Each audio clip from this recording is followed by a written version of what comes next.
If you're a piece of carpenter like I am, nothing pisses you off more than trying to install a door when the floor isn't level. Luckily, I'm used to working behind framers that aren't even qualified to build a f***ing birdhouse, so I know exactly what to do in a situation like this. Make sure to remove those stupid cardboard spacers from the jamb before you start, or else they'll end up screwing you over later on.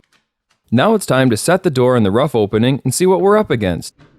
Notice how I keep the hinge side tight against the framing. That tells me what the top reveal would look like if the door was installed as is. As you can see, the reveal looks like dog shit, and that's a sure sign our floor is definitely f***ed up. Now I've got to take the door back out of the opening and cut the bottom of the jamb to fix the reveal. I'll just eyeball the measurement and then go grab my circular saw so I can cut the jamb. I'd like to add that this whole situation could have been avoided if the f***ing framers just did a good job in the first place instead of jerking each other off over their newest red tools. Anyway, once the jamb is cut, it's time to put the door back into the opening and see how that reveal looks. Now that the reveal looks decent, it's time to finally install the door. I'll check to make sure the jamb is as flush as possible on both sides before nailing it into place. I like to use a few 2.5 inch 15 gauge finish nails at each hinge location to make sure the door doesn't go anywhere.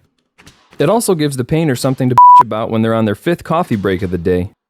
From there, I'll just continue to shoot off the jamb until I'm happy with the reveal on all 3 sides of the door. Then all I've got left to do is cut off the shims with the Lazy 3000 and go crush a few tall boys in the porta potty to celebrate a job well done. Alright, I don't really feel like talking anymore, so I'm gonna make like a branch and get the out of here.